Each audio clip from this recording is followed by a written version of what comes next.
ಇವತ್ತಿನ ಪವರ್ ಸ್ಟೋರಿಯಲ್ಲಿ ಈಗಾಗಲೇ ಹೇಳಿದಾಗಲೇ ನೀರಾವರಿ ಗೋಲ್ಮಾಲ್ ಹೆಂಗಾಗಿದೆ, ಏನಾಗಿದೆ, ಅದಕ್ಕೆ ದಾಖಲೆ ಏನಿದೆ ಅಂತ ಒಂದೊಂದಾಗಿ ನಿಮ್ಮ ಮುಂದೆ ಈ ಸುದ್ದಿಯನ್ನು ನಿಮ್ಮ ಮುಂದೆ ಇಡ್ತಾ ಹೋಗ್ತೀನಿ. ನೋಡಿ, ಜಲಸಂಪನ್ಮೂಲ ಇಲಾಖೆಯಲ್ಲಿ ಬೃಹತ್ ಗುತ್ತಿಗೆಯ ಕರ್ಮಕಾಂಡ ಆಗಿದೆ. ಮಾಡಿರೋ ಕೆಲಸಕ್ಕೆ ಬಿಲ್ ಕೊಟ್ಟರೆ ಕ್ಲಿಯರ್ ಆಗ್ತಾ ಇರಲಿಲ್ಲ. ಆದರೆ ಇಲ್ಲಿ ಮಾಡದ ಕೆಲಸಕ್ಕೆ ಬಿಲ್ ತೋರಿಸ್ಬಿಟ್ಟು ಕೋಟಿ ಕೋಟಿಗಳು ಮಾಡಿದ್ದಾರೆ. ಕೆರೆಗಳನ್ನು ದುರಸ್ತಿ ಮಾಡುವಂತಹ ಕಾಮಗಾರಿಯಲ್ಲಿ ರಾಮನ ಲೆಕ್ಕ, ಕೃಷ್ಣನ ಲೆಕ್ಕ ತೋರಿಸಿದ್ದಾರೆ. ಅಂದ್ರೆ ಅವ್ರು ತೋರಿಸಿದ್ದೇ ಲೆಕ್ಕ, ಹೂ ಅಂದ್ಬಿಡ್ಬೇಕು ಅಂತ. 200 ಕೋಟಿ ರೂಪಾಯಿ ನುಂಗಿ ನೀರು ಕುಡಿದ್ಬಿಟ್ಟಿದ್ದಾರೆ ಪ್ರಭಾವಿಗಳು ಅನ್ನೋ ಆರೋಪ ಕೇಳಿ ಬರ್ತಾ ಇದೆ. ರಾಮನ್ ಲೆಕ್ಕ, ಕೃಷ್ಣನ್ ಲೆಕ್ಕ ಮಾಡದಿರೋ ಕೆಲಸಕ್ಕೆ. ಈಗ ಯಾವುದೋ ಒಂದು ಕೆಲಸ, ಒಂದು ಟೆಂಡರ್ ಕರೆದಿರ್ತಾರೆ, ಆ ಒಂದು ಕೆಲಸ ಮಾಡ್ತೀವಿ ಅಂತಂತ ಹೇಳ್ಬಿಟ್ಟು ಮಾಡೇ ಇರೋದಿಲ್ಲ. ಮಾಡಿದೀವಿ ಅಂತ ಬಿಂಬಿಸಿ ತೋರಿಸಿ ಅದ್ರ ಬಿಲ್ ತೋರಿಸ್ಬಿಟ್ಟು 200 ಕೋಟಿ ರೂಪಾಯಿ 200 ಕೋಟಿ ರೂಪಾಯಿಯನ್ನ ನುಂಗು ನೀರು ಕುಡಿದ್ಬಿಟ್ಟಿದ್ದಾರೆ ಅಧಿಕಾರಿಗಳು ಅನ್ನೋದು ಈಗ ಬಟಾಬಯಲಾಗ್ತಾ ಇರುವಂತಹ ವಿಚಾರ.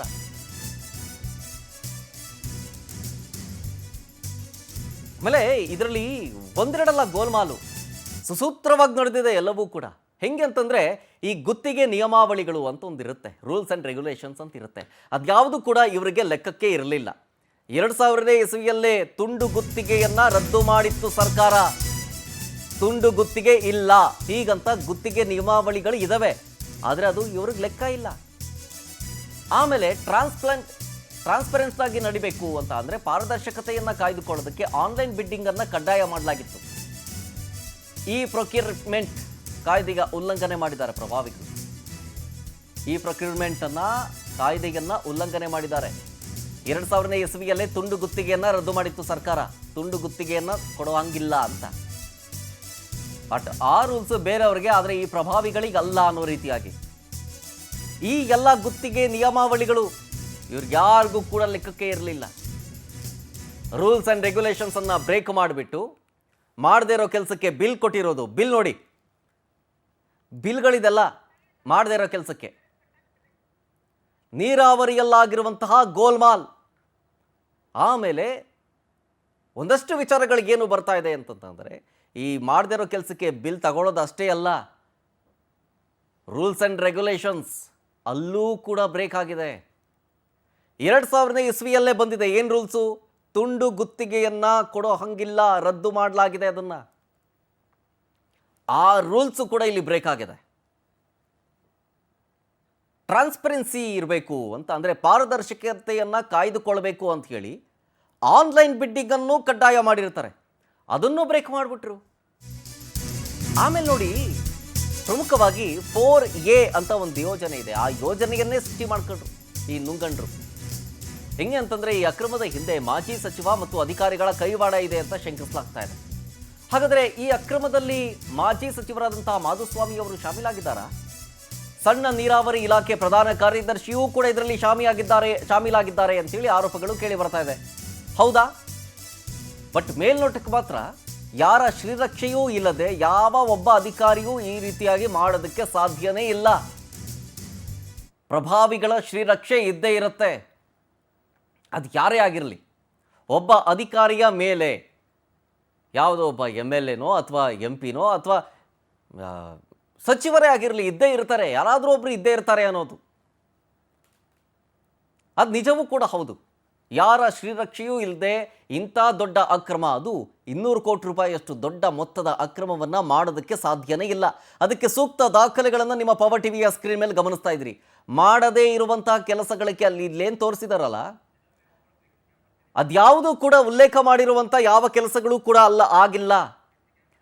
ಮಾಡದೇ ಇರುವಂಥ ಕೆಲಸಗಳಿಗೆ ಬಿಲ್ ತೋರಿಸ್ಬಿಟ್ಟು ದುಡ್ಡು ತಗೊಂಡಿದ್ದಾರೆ ಹಿಂದಿನ ಅವಧಿಯ ಸರ್ಕಾರದಲ್ಲಿ ಅಂತ. ಏನು ಕಾಮಗಾರಿಗಳು ಅಂತಂದರೆ, ಭಾರಿ ಮಳೆಯಿಂದಾಗಿ, ಭಾರಿ ಪ್ರವಾಹದಿಂದಾಗಿ ಕೆರೆಗಳ ದುರಸ್ತಿಯನ್ನು ಕಾಮಗಾರಿ ಮಾಡಬೇಕಾಗಿರುತ್ತೆ. ಹಾನಿಗೆ ಆಗದ ಕೆರೆಗಳ ದುರಸ್ತಿ ಮಾಡಿಸಿದ್ದಾಗಿ ಆಫೀಸರ್ಸ್ ಲೆಕ್ಕ ತೋರಿಸಿದ್ದಾರೆ. ಸ್ಥಳೀಯ ಗ್ರಾಮ ಪಂಚಾಯಿತಿಗಳ ವರದಿಗೆ ಇಲ್ಲಿ ಮಂಗಮಾಯ ಆಗ್ಬಿಟ್ಟಿದೆ. ಸುಳ್ಳು ಅಳತೆ ಪುಸ್ತಕಗಳನ್ನೇ ಸೃಷ್ಟಿ ಮಾಡಿಬಿಟ್ರು ನೀರಾವರಿ ಅಧಿಕಾರಿಗಳು. ಎಲ್ಲ ಹಾನಿಯಾಗಿದೆಯೋ ಕೆರೆಗಳನ್ನ ಅದನ್ನು ದುರಸ್ತಿ ಮಾಡಬೇಕು, ಅದನ್ನು ಫೋಟೋ ಅಪ್ಲೋಡ್ ಮಾಡಬೇಕು, ಹೆಂಗಿತ್ತು, ಹೇಗಾಯಿತು, ನಾವೇನೇನು ಮಾಡಿದ್ದೀವಿ ಅಂತ ಫೋಟೋ ಸಮೇತ ಹಾಕಿ ಅಟ್ಯಾಚ್ ಮಾಡಿ ಬಿಲ್ ಕೊಡಬೇಕು. ಆದರೆ ಇಲ್ಲೇನು ಮಾಡಿದ್ದಾರೆ ಅಂತಂದರೆ, ಹಾನಿಯೇ ಆಗಿಲ್ಲ ಕೆರೆನ, ಆ ಫೋಟೋ ತೋರಿಸ್ಬಿಡೋದು. ನೋಡಿ, ಇದು ಹಾನಿ ಆಗಿತ್ತು ಹಿಂದೆ, ಅದನ್ನು ಸರಿ ಮಾಡಿದ್ದೀವಿ ಅಂತ ಫೋಟೋ ತೆಗೆದುಬಿಟ್ಟು ಮಾಡದೇ ಇರೋ ಕೆಲಸಕ್ಕೆ ಅದಕ್ಕೆ ಏನೇನು ಖರ್ಚು ಮಾಡಿದ್ದೀವಿ, ಎಷ್ಟು ಜನ ಲೇಬರ್ಸ್ಗಳನ್ನ ಯೂಸ್ ಮಾಡಿದ್ದೀವಿ, ಏನೇನು ಬಳಕೆ ಮಾಡಿದ್ದೀವಿ, ಅದಕ್ಕೆ ತಗಲಿರುವಂಥ ವೆಚ್ಚ ಏನು, ಎಲ್ಲವನ್ನು ಸೂಕ್ತವಾಗಿ ಪ್ರಿಂಟ್ ಮಾಡಿ, ಸೈನ್ ಮಾಡಿ, ಸೀಲ್ ಹೊಡೆದು ಕೊಟ್ಟಿದ್ದಾರೆ. ಹೆಂಗೆ ಸಾಧ್ಯ ಇದು?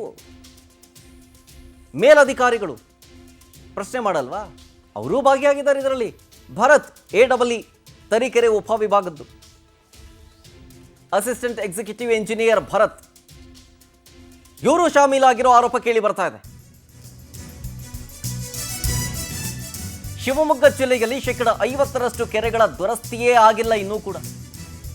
ಕೈ ಬಿಸಿ ಮಾಡಿದ ಗುತ್ತಿಗೆದಾರರಿಗೆ ತಲಾ 50 ಲಕ್ಷ ರೂಪಾಯಿ ಹಂಚಿಕೆ ಮಾಡಿಬಿಟ್ರು. ಈ ಗುತ್ತಿಗೆದಾರರಿಗೆ ಕೊಟ್ಟಿರಲ್ಲ ಹಣದಲ್ಲಿ ಅಧಿಕಾರಿಗಳು ಶಾಮೀಲಾಗಿದ್ದಾರಂತೆ. ಹಿಂಗೆ ಮಾಡಿ ಸರ್ಕಾರದ ಬೊಕ್ಕಸಕ್ಕೆ ಏನು ಒಂದಲ್ಲ ಎರಡಲ್ಲ 200 ಕೋಟಿ ರೂಪಾಯಿ ನಷ್ಟ ಮಾಡಿಬಿಟ್ಟಿದ್ದಾರೆ ಸರ್ಕಾರದ ಬೊಕ್ಕಸಕ್ಕೆ ಈ ಭ್ರಷ್ಟರೆಲ್ಲ ಸೇರ್ಕೊಂಡು. ಭ್ರಷ್ಟರು ಅಂತಂದ್ರೆ ಬರೀ ಅಧಿಕಾರಿಗಳು ಅಂತಲ್ಲ, ಇದಕ್ಕೆ ಯಾರ್ಯಾರು ಶಾಮೀಲಾಗಿದ್ದಾರೋ ದೊಡ್ಡ ದೊಡ್ಡವರು ಅಂತ ಅನಿಸ್ಕೊಂಡವರು ಅವರು ಕೂಡ ಭ್ರಷ್ಟರೇ. ಶಿವಮೊಗ್ಗ ಜಿಲ್ಲೆಯಲ್ಲಿ ಏನಿಲ್ಲ ಅಂತಂದ್ರು ಇನ್ನೂ 50% ಕೆರೆಗಳ ದುರಸ್ತಿ ಇನ್ನೂ ಕೂಡ ಆಗಿಲ್ಲ. ಏನು ಮಾಡಿದ್ದಾರೆ? ಕೈ ಬಿಸಿ ಮಾಡಿಬಿಟ್ಟಿದ್ದಾರೆ ಗುತ್ತಿಗೆದಾರರಿಗೆ. ಹೆಂಗೆ ಅಂತಂದ್ರೆ 50 ಲಕ್ಷ ರೂಪಾಯಿ ಕೊಟ್ಬಿಟ್ಟು ಎಲ್ರಿಗೂ, ಯಾರ್ಯಾರು ಗುತ್ತಿಗೆದಾರರಿದ್ರು ಎಲ್ರಿಗೂ 50 ಲಕ್ಷ ಕೊಟ್ಬಿಟ್ಟಿದ್ದಾರೆ, ಕೈ ಬಿಸಿ ಮಾಡಿದ್ದಾರೆ. ಆ ಕೈ ಬಿಸಿ ಮಾಡಿದ್ರಲ್ಲ, ಆ ಹಣದಲ್ಲಿ ಅಧಿಕಾರಿಗಳಿಗೂ ಸಮಪಾಲು ಹೋಗಿದೆ ಅಂತ. ಆ ಇಲಾಖೆಯಲ್ಲಿ, ಆ ಸಣ್ಣ ನೀರಾವರಿ ಇಲಾಖೆಯಲ್ಲಿ ಯಾರ್ಯಾರಿದ್ದಾರೆ, JEನೋ AEನೋ AEನೋ ಎಲ್ಲರೂ ಶಾಮೀಲಾಗಿದ್ದಾರೆ ಅನ್ನೋ ಆರೋಪ ಕೇಳಿ ಬರ್ತಾ ಇದೆ. ನೋಡಿ, ಎಲ್ಲವನ್ನೂ ಕೂಡ ನಿಮಗೆ ಇನ್ ಡೀಟೇಲ್ ತೋರಿಸ್ತಾ ಇದ್ದೀವಿ, ಸ್ಕ್ರೀನಲ್ಲಿ ಗಮನಿಸ್ತಾ ಇದ್ದೀರಲ್ಲ, ಇದೆಲ್ಲವೂ ಕೂಡ ದಾಖಲೆಗಳು. ಅವ್ರು ಏನು ಕೆಲಸ ಮಾಡಿದ್ದೀರಿ, ಏನೇನು ಮಾಡಿದ್ದಾರೆ, ಆಮೇಲೆ ಅಕ್ರಮ ಹೆಂಗಾಗಿದೆ, ಅದೆಲ್ಲವೂ ಕೂಡ ಕುಲಂಕುಷವಾಗಿ ಇನ್ ರಿಪೋರ್ಟ್ ನಿಮಗೆ ತೋರಿಸ್ತಾ ಇದ್ದೀನಿ. 200 ಕೋಟಿ ರೂಪಾಯಿ ಸರ್ಕಾರದ ಬೊಕ್ಕಸಕ್ಕೆ ನಷ್ಟ ಆಗಿದೆ ಈಗ ಈ ಭ್ರಷ್ಟರಿಂದ. ಇದ್ಯಾವುದೂ ಕೂಡ ಸಚಿವರ ಗಮನಕ್ಕೆ ಬರಲಿಲ್ವಾ? ಆಗಿನ ಸಚಿವರಾಗಿದ್ದಂಥವ್ರಿಗೆ ಗಮನಕ್ಕೆ ಬಂದಿಲ್ವಾ ಇದು? ಪ್ರಭಾವಿಗಳನ್ನ ಟಚ್ ಮಾಡೋದಕ್ಕೆ ಲೋಕಾಯುಕ್ತರಿಗೂ ಭಯ. ಕಂಪ್ಲೇಂಟ್ ಆಗಿತ್ತು ಆಗ್ಲೇನೆ, ಲೋಕಾಯುಕ್ತರಿಗೆ ಕಂಪ್ಲೇಂಟ್ ಕೊಟ್ಟು 6 ತಿಂಗಳಾಯಿತು. ಹಂಗಿದ್ರೂ ಕೂಡ ಲೋಕಾಯುಕ್ತರು ಕ್ರಮವನ್ನೇ ತಗೊಳ್ಳಿಲ್ಲ. ತನಿಖೆಗೆ ಅನುಮತಿಸೋದಕ್ಕೆ ಲೋಕಾಯುಕ್ತ ADGP ಯಾಕೋ ಮುಂದೆ ಬರಲಿಲ್ಲಪ್ಪ. ಮೀನಾಮೇಷ ಎಣಿಸ್ತಾ ಇದ್ದಾರೆ ಅವರು. ಏನು ಪ್ರಕರಣ ಮುಚ್ಚಾಕಬೇಕು ಅಂತ ಏನಾದರೂ ಭಾರಿ ಷಡ್ಯಂತ್ರ ನಡೀತಾ ಇದೆಯಾ ಅಂತ? ಸೀರಿಯಸ್ ಆಗಿ ಯಾರೂ ತಗೊಂಡಿಲ್ಲ ಇದನ್ನ. ಸೀರಿಯಸ್ ಆಗಿ ತಗೊಂಡಿಲ್ವೋ ಅಥವಾ ಬುಡುಕು ಬಂತು ಅಂತೇಳಿ ಸೈಲೆಂಟ್ ಆಗಿ ಮುಚ್ಚಾಕಬೇಕು ಅಂತ ಟ್ರೈ ಮಾಡಿದ್ರೋ ಗೊತ್ತಿಲ್ಲ. ಎಲ್ಲ ಅಧಿಕಾರಿಗಳು ಇದರಲ್ಲಿ ಭಾಗಿಯಾಗಿದ್ದಾರೆ. ನಾನು ಹೇಳದ್ನಲ್ಲ, JE AE AEE ಉಪವಿಭಾಗಾಧಿಕಾರಿ ಎಲ್ಲರೂ ಶಾಮೀಲಾಗಿದ್ದಾರೆ ಇದರಲ್ಲಿ ಅಂತ. 50 ಲಕ್ಷ ಕೊಟ್ಟು ಕೈ ಬಿಸಿ ಮಾಡಿದ್ರಲ್ಲ, ಆ ಕೈ ಬಿಸಿ ಮಾಡೋದ್ರಲ್ಲಿ ಇವ್ರಿಗೊಂದು ಸ್ವಲ್ಪ ಬಿಸಿ ಆಗಿದೆ ಅಂತ. ಆಮೇಲೆ ಈ ವಿಚಾರಕ್ಕೆ ಸಂಬಂಧಪಟ್ಟಂತೆ ಲೋಕಾಯುಕ್ತಕ್ಕೆ ಕಂಪ್ಲೇಂಟ್ ಆಗಿದೆ. 6 ತಿಂಗಳಾಗಿದೆ ಕಂಪ್ಲೇಂಟ್ ಆಗಿ. ಹಂಗಿದ್ರೂ ಕೂಡ ಲೋಕಾಯುಕ್ತ ಅಧಿಕಾರಿಗಳು ಕ್ರಮ ತಗೊಂಡಿಲ್ಲ ಅನ್ನೋ ಆರೋಪ. ಯಾಕೆ ಕ್ರಮ ತಗೊಂಡಿಲ್ಲ? ಒಂದು, ಪ್ರಭಾವಿಗಳನ್ನ ಟಚ್ ಮಾಡೋದಕ್ಕೆ ಭಯ ಇರಬೇಕು ಅವ್ರಿಗೆ. ಇಲ್ಲ ಅಂತಂದ್ರೆ ಎಲ್ಲಿ ಅವ್ರ ಬುಡಕ್ಕೂ ಬಂದ್ಬಿಡುತ್ತೆ ಅಂತ ಸುಮ್ಮನಾಗಿದ್ರ ಅಂತ. ಕೆರೆ ಕಾಮಗಾರಿಗಳ ಅವ್ಯವಹಾರದ ಬಗ್ಗೆ ತನಿಖೆ ಮಾಡೋದಕ್ಕೆ ಸರ್ಕಾರ ಸಮ್ಮತಿ ಸೂಚಿಸಿದೆ. ಆಂತರಿಕ ತನಿಖೆ ನಡೆಸೋದಾಗಿ ಸಣ್ಣ ನೀರಾವರಿ ಇಲಾಖೆ ಸ್ಪಷ್ಟನೆ ಕೊಡ್ತಾ ಇದೆ. ಈಗ ಸ್ಥಳ ಪರಿಶೀಲನೆಯನ್ನ ಮಾಡಿ ವರದಿಯನ್ನ ಸಲ್ಲಿಸಿ ಅಂತ ನೀರಾವರಿ ಇಲಾಖೆ ಹೇಳಿದೆ. ವರದಿಯನ್ನು ಸಲ್ಲಿಸುವುದಕ್ಕೆ ಅಧೀಕ್ಷಕ ಇಂಜಿನಿಯರ್ ಅವರಿಗೆ ಸೂಚನೆಯನ್ನು ಕೊಟ್ಟಿದೆ. ಸೂಚನೆ ಕೊಟ್ಟರೂ ಕೂಡ ಏನಾದರೂ ತಿಪ್ಪೆ ಸಾರಿಸೋದಕ್ಕೆ ಮುಂದಾದ್ರ ಅಂತ ಇಲಾಖೆಯ ಮುಖ್ಯ ಇಂಜಿನಿಯರ್ ತಿಪ್ಪೆ ಸಾರಿಸೋದಕ್ಕೆ ಮುಂದಾದ್ರ ಅಂತ ಮೇಲ್ಗಡೆ ಹಂಗೆ ನೋಡ್ಬಿಟ್ಟು ಮೇಲ್ನೋಟಕ್ಕೆ ಕಂಡು ಬಂದಿಲ್ಲ ಅಂತ ಸೈ ನೋಡಿ ಸೀಲಾಗಿ ಕಳಿಸ್ಬಿಡೋಣ ಅಂತನ ಶಂಕೆ ಅನುಮಾನಗಳು ಮೂಡ್ತಾ ಇದೆ ಈಗ.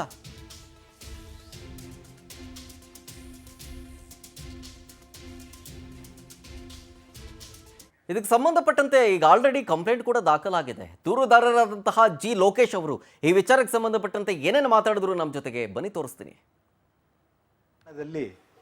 ಈ ಒಂದು ಸಣ್ಣ ನೀರಾವರಿನಲ್ಲಿ ನಡೆದ 4A ಯೋಜನೆಯ ಹಗರಣದಲ್ಲಿ ಭಾಗಿಯಾಗಿರೋರು ಮಾನ್ಯ ಮಾಧುಸ್ವಾಮಿ ಮಾಜಿ ಸಚಿವರು ಹಾಗೂ ಸರ್ಕಾರದ ಕಾರ್ಯದರ್ಶಿ ಶ್ರೀ ಮೃತ್ಯುಂಜಯ ಸ್ವಾಮಿ ಮತ್ತು ರಾಘವನ್ ಚೀಫ್ ಇಂಜಿನಿಯರು, ಹಿಂದಿನ ಮುಖ್ಯ ಇಂಜಿನಿಯರ್ಗಳು.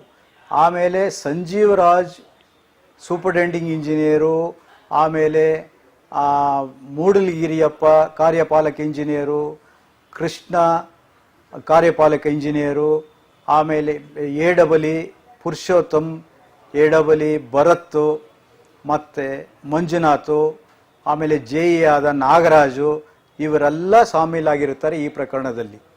ಈ ಪ್ರಕರಣದಲ್ಲಿ ಇವರು ಕೆಲಸಗಳನ್ನೇ ಮಾಡದೆ ಈ ಕಾಮಗಾರಿಗಳು ಅನುಮೋದನೆ ಆಗಿ ಬಂದಿರೋ ಬಗ್ಗೆ ಸಾರ್ವಜನಿಕರಿಗೆ ಯಾರಿಗೂ ಮಾಹಿತಿ ಇರುವುದಿಲ್ಲ. ಹಾಗಾಗಿ ಇವರು ಆಫೀಸು ಕಚೇರಿಯ ವ್ಯವಹಾರಗಳಲ್ಲೇ ಇವರು ಎಲ್ಲ ಈ ಹಗರಣಗಳನ್ನು ಮಾಡಿ ಇವರು ಎಲ್ಲ ಭ್ರಷ್ಟಾಚಾರದಲ್ಲಿ ಸರ್ಕಾರದ ಹಣವನ್ನು ನಷ್ಟವನ್ನು ಉಂಟು ಮಾಡಿರುತ್ತಾರೆ ಒಂದು.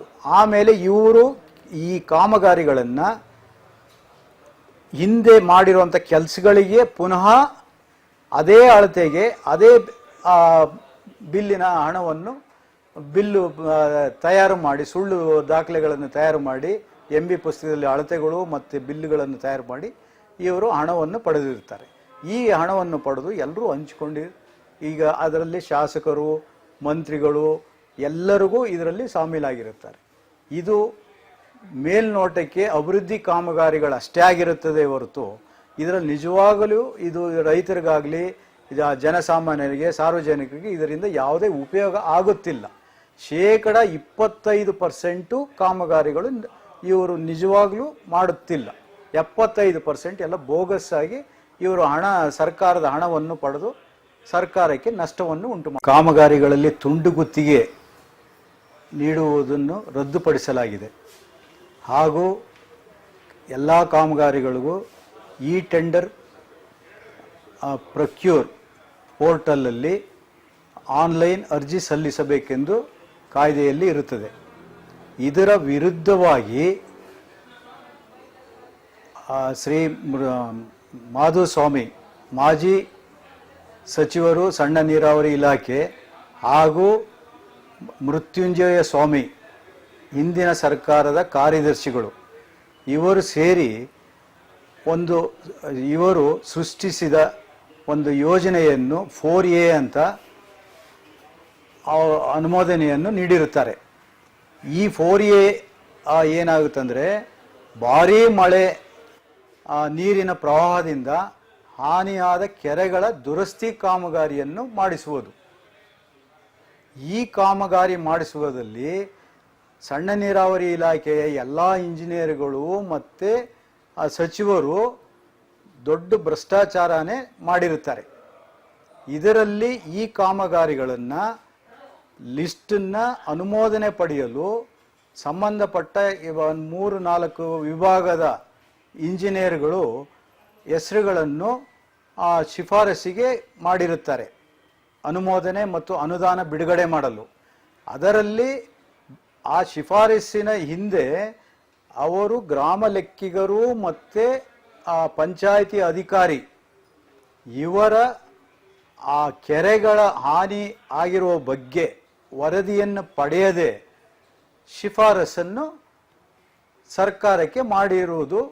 ಅದರಂತೆ ಸರ್ಕಾರದ ಕಾರ್ಯದರ್ಶಿ ಮತ್ತು ಆ ಸಚಿವರು ಈ ಒಂದು ಯೋಜನೆಗೆ ಈ ಒಂದು ಅನುಮೋದನೆಯನ್ನು ನೀಡಿರುತ್ತಾರೆ. ಈ ಅನುಮೋದನೆಯನ್ನು ಪಡೆದು ಸಂಬಂಧಪಟ್ಟ ಇಂಜಿನಿಯರ್ಗಳು ಆ ಕೆರೆಗಳ ಕಾಮಗಾರಿಗಳನ್ನು ಮಾಡದೆ 50% ಸುಳ್ಳು ದಾಖಲೆಗಳನ್ನು ಅಳತೆಯನ್ನು ಸೃಷ್ಟಿಸಿ ಬಿಲ್ಲುಗಳನ್ನು ಪಾವತಿ ಮಾಡಿರುತ್ತಾರೆ. ಅದು ತಮ್ಮ ಬೇಕಾದಂಥ ಗುತ್ತಿಗೆದಾರರಿಗೆ, ಸಂಬಂಧಿಕರು ಮತ್ತು ಸ್ನೇಹಿತರಿಗೆ ಆ ಗುತ್ತಿಗೆಯನ್ನು ನೀಡಿ ತುಂಡು ಗುತ್ತಿಗೆಯಲ್ಲಿ 50 ಲಕ್ಷದವರೆಗೂ ತುಂಡು ಗುತ್ತಿಗೆ ಕಾನೂನು ಬಾಹಿರವಾಗಿ ಅವರಿಗೆ ಕಾಮಗಾರಿಗಳನ್ನು ನೀಡಿ ಬಿಲ್ಲನ್ನು ಪಾಸ್ ಮಾಡಿ ಅವರ ಹೆಸರಿಗೆ ಆ ಹಣವನ್ನು ವಾಪಸ್ಸು ಪಡೆದು ಗುತ್ತಿಗೆದಾರರಿಗೆ 5% ಕೊಟ್ಟು ಉಳಿದ 95% ಹಣವನ್ನು ಇವರುಗಳೇ ವಾಪಸ್ಸು ಪಡೆದು ಈ ಹಣವನ್ನು ಎಲ್ಲ ಇಂಜಿನಿಯರ್ಗಳು, ಮೇಲಧಿಕಾರಿಗಳು ಮತ್ತು ಸಚಿವರಿಗೆ ಎಲ್ಲ ಹಂಚಿಕೊಂಡು ದೊಡ್ಡ ಭ್ರಷ್ಟಾಚಾರವನ್ನು ಮಾಡಿ ಸರ್ಕಾರಕ್ಕೆ ಸುಮಾರು 200 ಕೋಟಿಯಷ್ಟು ಹಣವನ್ನು ನಷ್ಟವನ್ನು ಉಂಟು ಮಾಡಿರುತ್ತಾರೆ.